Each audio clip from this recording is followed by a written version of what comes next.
कलकत्ता। मैं स्कूल में पढ़ाई के समय से मेरी प्रकृति धर्म प्रवण थी, लेकिन सभी चीज़ों की तत्काल जांच परख कर लेना मेरा स्वभाव था। सिर्फ बातचीत से मुझे तृप्ति नहीं होती थी। सोने के लिए आंखें बंद करते वक्त मुझे अपने भावों के बीच एक अपूर्व ज्योतिर्बिंदु दिखाई देती थी और अपने मन में तरह तरह के परिवर्तन भी महसूस करता था। देखने में सुविधा के लिए इसलिए लोग जिस मुद्रा में जमीन पर मत्था टेक कर प्रणाम करते हैं, मैं उसी तरह शयन करता था। वह अपूर्व बिंदु तरह तरह के रंग बदलते हुए और दीर्घतर आकार में बढ़ते बढ़ते धीरे धीरे बिंब के आकार में परिणत हो जाती हैं और अंत में एक विस्फोट होता था तथा आपात मस्तक सुतरल ज्योति मुझे आवृत कर लेती थी। ऐसा होते ही मेरी चेतना लुप्त हो जाती थी और मैं निद्रा विभूत हो जाता था। यह धारणा मेरे मन में घर कर गई थी कि सभी लोग इसी तरह सोते हैं। दीर्घ समय तक मुझे यही गलतफहमी थी। बड़े होने के बाद जब मैंने ध्यान से अभ्यास शुरू किया, तब आंखें बंद करते ही सबसे पहले वही ज्योतिर्बिंदु मेरे सामने उभर जाती और मैं उसी बिंदु पर अपना चित्त एकाग्र करता था। महर्षि देवेंद्र नाथ की सलाह पर जब मैंने चंद हम उम्र साथियों के साथ नित्य ध्यान अभ्यास शुरू किया, तब ध्यान में किस प्रकार का दर्शन और उपलब्धि होती है, इस बारे में हम आपस में बातचीत भी करते थे। उन दिनों उनकी बातें सुनकर मैं समझ गया कि उस प्रकार की ज्योति दर्शन उनमें से किसी को नहीं हुआ और उनमें से कोई भी औंधे मुंह नहीं सोता था। बचपन में मैं अतिशय हुरदंगी और खुराफाती था, वरना साथ में कानी कोड़ी लिए बिना मैं समूची दुनिया की यो सैर कर पाता।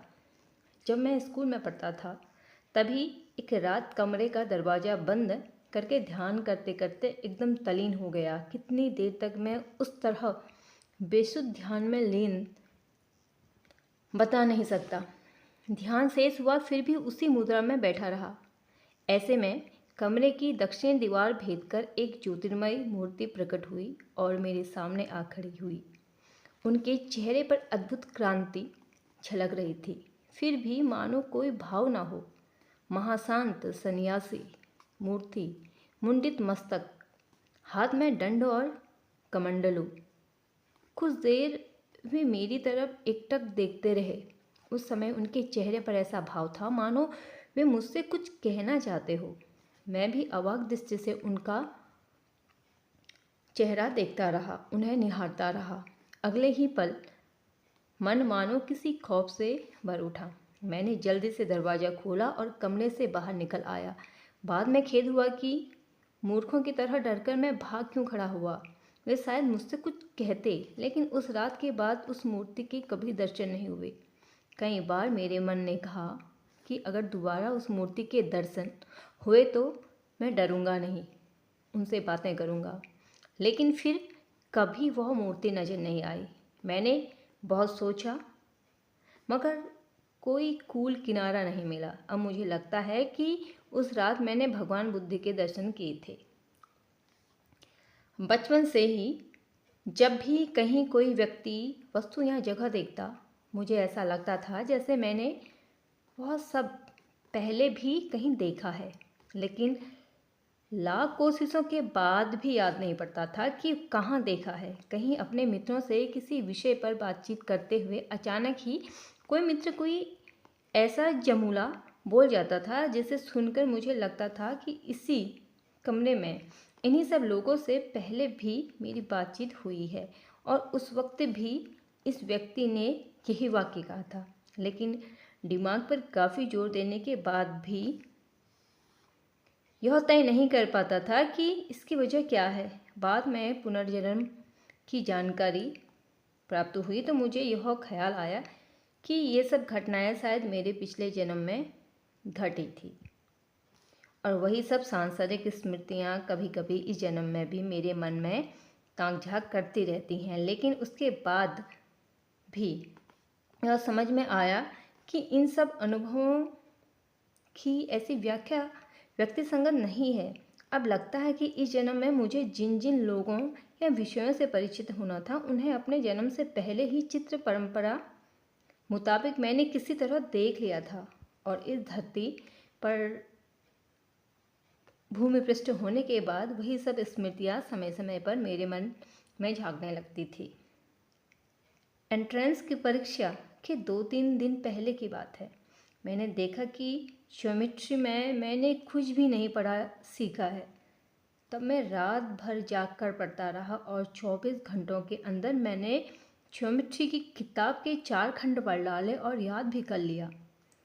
मैंने 12 वर्ष तक कठोर अध्ययन किया और कलकत्ता विश्वविद्यालय से BA पास कर लिया।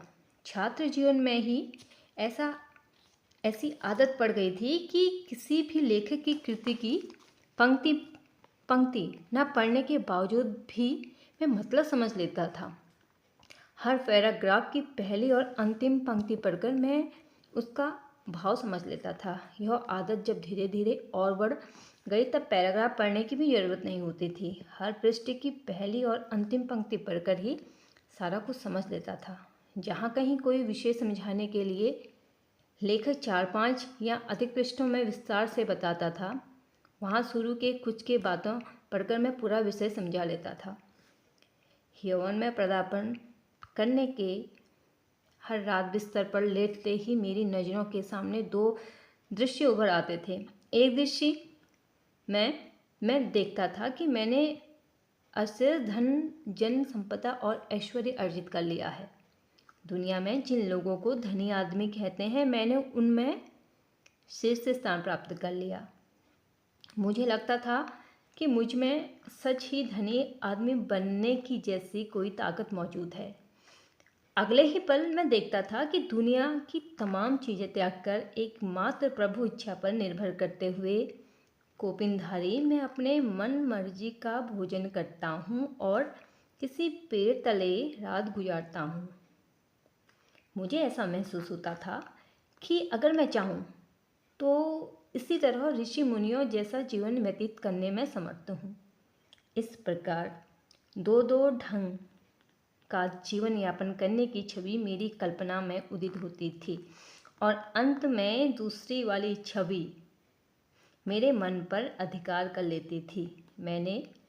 मैं सोचता था कि इंसान इसी तरह परमानंद लाभ कर सकता है।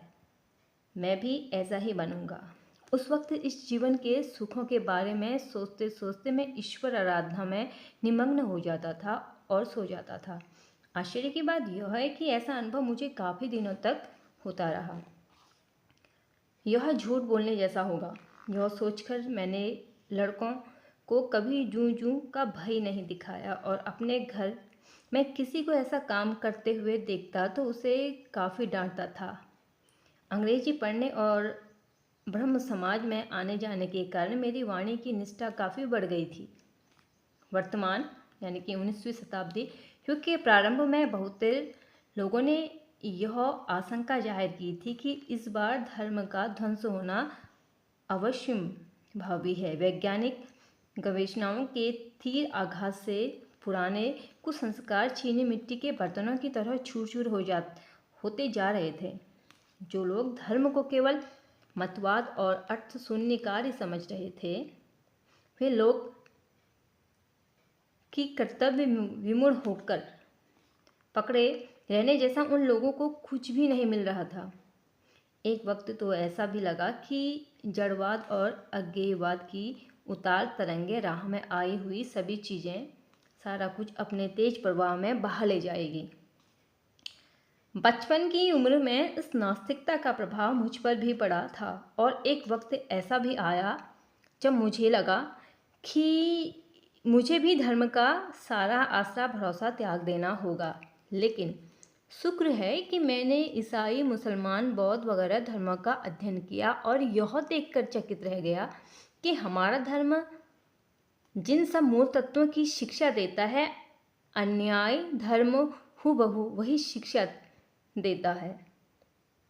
उस समय मेरे मन में प्रश्न जाग उठा, तो फिर सत्य क्या है?